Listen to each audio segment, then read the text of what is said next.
fuck going on with this? GCI, yeah, that shit go phone. Rather die than my bitch to the tone. What do we have here? It's a 2013 Ferrari 458 Italia. It's in red. It has a wrap on the top in black matte. Beautiful. This is a stunning car. It's always been a looker. Come on in and let's have an adventure with each other. Good morning, everyone. Today we are in something a little old school, not too old school, but you know what? It's a bit classic. It's beautiful.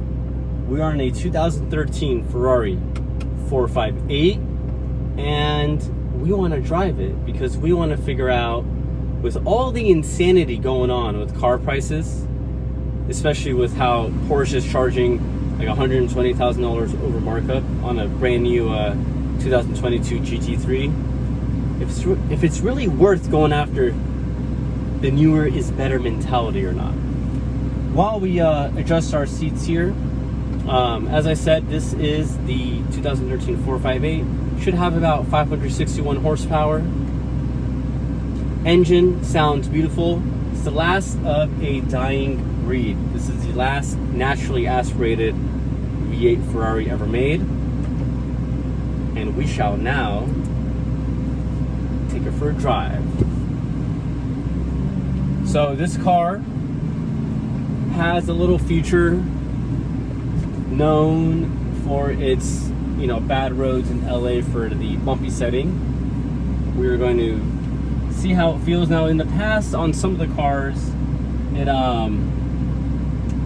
actually made the car feel more funny, so it would wobble a lot, especially with the LA roads. So sometimes it's actually better to keep the car in the normal suspension setting. And it'll be interesting to see how this one does in on our beautiful Los Angeles roads. Here we go. And off we go. First off the bat. Oh. I think I just wet my pants. I haven't heard a car like that in a while. Oh my God. We are right now in the race setting. I think for long cruises, if you're driving, long distance, I would probably recommend keeping it in the sport setting. This suspension is going to be a little bit more compliant. The shifts are going to feel a lot smoother, and also you won't get some of that droning effect going on with the engine. It sounds orgasmic, but having said that, when you're driving for a while, here we go, spinning the wheels. This car has so much torque surge that when you do drive, like when you're driving normally, it has so much torque that it feels like there's a horse kicking you in the back of the head, constantly, and it forces you to just go up the gear, especially in race mode. That's why in sport mode, I think you're cruising downtown, the sport setting will be the better setting in my opinion. Some initial thoughts. I love the way this car delivers power. Every gear has just so much torque. It's just easy to fly off the line. The interior is just Italian magnificent. Transmission is phenomenal. Most of the newer cars, the paddles, they move with the steering wheel, so this is very Italian-esque. Paddles do not move with the steering wheel, they stay in place. It creates a little bit of, I don't know how to put it, just a little bit of, let's say, confusion. Because sometimes when you're turning, for example, I can see an issue occurring at the track where you're trying to turn and, you're trying to find the right gears, you exit, and, your paddles aren't technically moving with you, But the car, super, super fun so far. We're gonna try to do something a little fun here. Give me a minute. Just bear with us. I just want to pull over real quick. But yeah, the paddles don't move with you, so it feels, you know, it could, if you're used to the paddles moving, having one that's stationary, you got to get a little bit used to it, because it is nice that when you turn, you can feel the paddles moving and you can shift into gear a little bit easier. So you got to get a little acquainted with it. But overall, we love how this engine just is. It is a masterpiece. As of right now, it's kind of hard to be like, hey, I should go spend $300,000 on a GT3. You know, I know the car is going to be magnificent at the track, but there's got to be something a little bit more special to a car other than just performance figures. It's got to have some character. It's got to have some soul. It's got to have a little bit of sexiness to it, in our opinion. So we're gonna do a little launch here.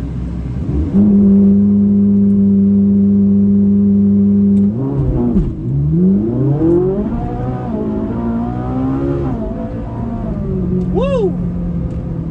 Wow! Did a bit of a launch. That was quite fun. Loved how that went. Overall feedback so far, in opinions, I miss cars like this. I miss the rawness. I miss the insanity. I miss how, you know, the car's got, like, it feels like you're on a horse who just had some hot mustard put up its ass and it's just going. Like, it is kicking you. It is going, you know, balls to the wall. This car probably has one of the best steering systems I've ever felt, and especially with all the new modern cars. I mean, this steering is very precise. It's very light. It's got that Ferrari just super just responsive steering. It is just so precise. It's like a Patriot. It's like a cruise missile. The moment you turn it, I mean, Italian cars in general have very, very light steering and they're very, very sharp. But I mean, the moment you turn, I mean, the car just angles and darts. So when you do drive this car, be careful with your steering inputs, especially if you're going to the track, you know, and if you're driving speedily through the canyons. Just realize that the car will turn in quite aggressively. So you don't want to be a Nimrod and overturn yourself and potentially, you know, spin because you're having your steering wheel turned and then you're hitting the accelerator. Now, in addition to that, what other things do we like? The brakes are good. Not as grippy as I would like, but the brakes are good.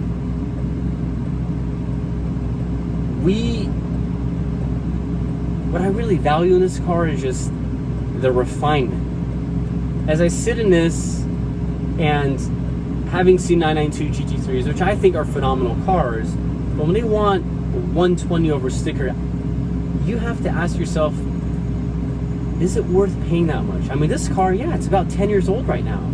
But to me, there's more joy driving this because of all the noises, the way the transmission just kicks you in the back of the head. Now, I know in the Porsche, the PDK is phenomenal because it's so smooth, but I kind of like the psychotic behavior of what's going on there. It just, the elegance of the Italian craftsmanship to me has just always been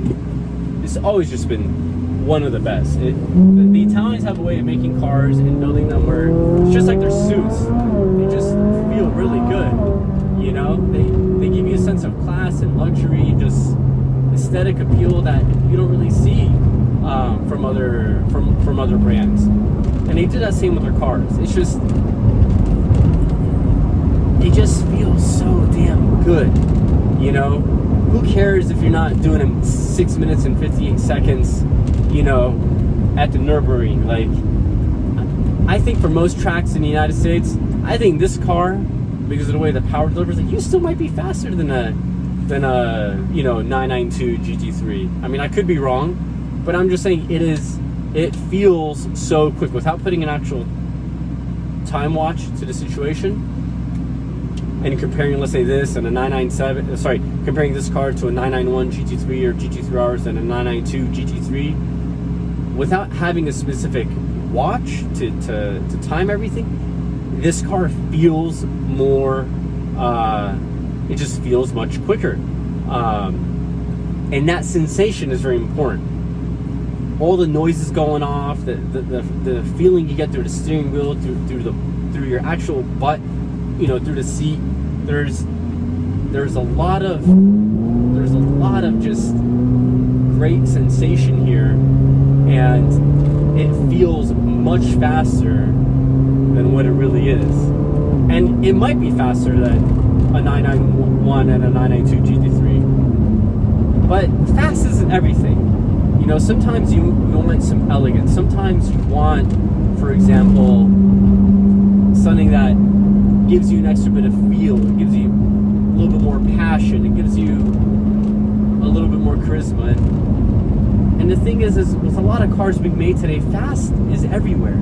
Just about anything can do 0 to 60 in 3 seconds or 2.8 seconds. We're hitting the limits of physics as to what fast is in terms of the 0 to 60 world. But is that all we're gonna base our metrics on? It's kind of like if you're trying to go out with a woman, right? If your sole metric is speed, right, it would be the equivalent of saying I only want to date women who have 34 double Ds. At some point,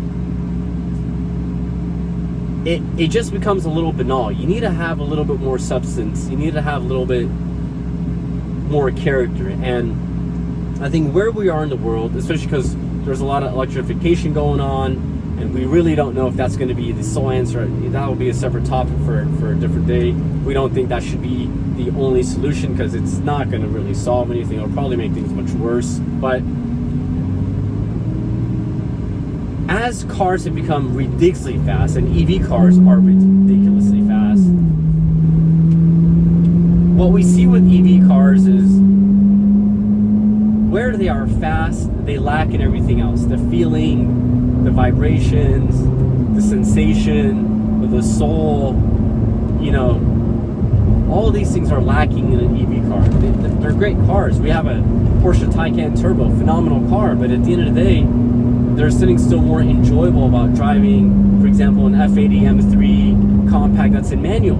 There's a lot more joy to it. There's a lot more, you know, just driver involvement, engagement. I mean, if you don't want to drive your car and all you care about is like autopilot, which doesn't really exist, but let's say that's all you care about, well, honestly, why buy a car? Just hire a chauffeur, make the economy better, you know? But if you've been to Europe and you understand that driving there is a joy, people love driving. They're not like a bunch of, you know, zombies out here like in California who, you know, they're half the time sending, you know, photos of their hoo-ha to people on the internet, and the other half the time they're trying to have a live, you know, TikTok stream on, you know, in the fast lane on the freeway. Like, so when you drive in those countries, people love driving. And I think for our European and Asian counterparts, this is a phenomenal car. I would choose this car and I would thoroughly enjoy it. You don't even need to really take it to track. I mean, if you can do it, I highly recommend that, because you're going to really see just the full potential and exploits of a vehicle like this. And I think whether you want to track this car in America or Europe, my only recommendation, okay, my only recommendation is I don't like the dampers that much on this car. I think they are, sorry for all the noises because it's speaking to us. While the dampers are good, I just feel that, you know, if you get an MCS, for example, like a 3-way from Raceworks, you're gonna really enjoy that car because it's gonna make it a lot more smoother. It's gonna make it a lot more, you know, enjoyable. It's gonna make it much easier to drive, which is very, very important.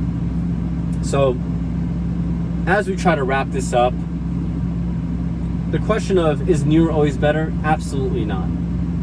This car, I think, is probably one of the last greatest Ferraris ever made. And I know the 488 and the F8 are significantly faster, but speed is only one metric, right? We have to look at the fact that cars need to have some connection with you. They have to, the vibration you feel through the bottom of your ass, through the seat, has to tell you what's going on with the car. The steering has to be light, communicative. has to be able to tell you that as you turn, what's going on with those front wheels. And that's something that a lot of cars lack today. The engine noise is just orgasmic. Every time you flip through the gears, it's like you're climaxing over and over and over again. It is a true joy. It is a true luxury. And we've hit a point in life where newer is not better, because this to me is a phenomenal car. It is so phenomenal that GM, when they made the C8 Corvette, some of the cars they used to benchmark and prototype with for the C8 were the 997 GT3, the 991, I believe, GT3 as well, the 911 Turbo, and the 458.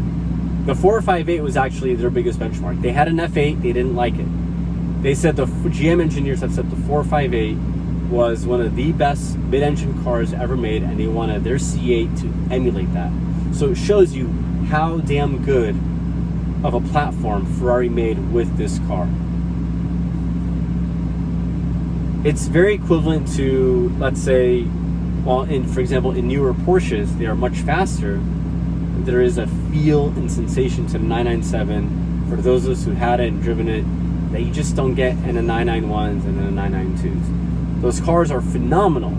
They're significantly, from a performance metric, better. But from a driving perspective, that becomes harder and harder to determine as we move forward. I think for the future, cars like this will be gems. They'll be like a classic Rolex in that regard, where people value them because of the fact that the engine noise and the way they were made and the way they communicate with you are just so special. So if you're looking for a new car and your dealer, doesn't matter what brand it is trying to shaft you, I would try to look into a 458 Italia. You won't be disappointed. Leather, phenomenal. Steering, phenomenal. Driving, one of the best experiences you'll ever have. And it'll be something you enjoy driving late at night, early in the morning, or whenever there's no traffic. And for those of you in California, you have to judge wisely. But for those of you who live outside of California, in the United States and Europe and Asia, you have proper driving times. It is a car that will truly bring a lot of joy to your life. It'll make you smile. And as I said, if you do want to go tracking, a couple things to consider. I'd probably upgrade the braking systems. Probably go with an AP, hit up Raceworks, so you can find them on Instagram. It'll give you just a better braking bite and a better braking sensation, a more consistent feel. Even though this car is carbon ceramics, I would just recommend it for those of you who want to do heavy use tracking. And also, I would change out the dampers, get an MCS system, 3-way. It's going to make the car more comfortable. For the road, maybe keep everything stock. If you live in California, I would probably still look into an MCS, just because I think the car, having driven MCS 3-ways on Porsches and on my BMW F80, the MCS is just a lot more compliant. It makes going over bumps a lot easier, which is very important for your overall driving experience. We hope you enjoyed that episode, and we hope you enjoyed this experience with us in this phenomenal car. And if you have one, enjoy it, hang on to it, keep it, and we look forward to seeing you guys soon. Thank you very much.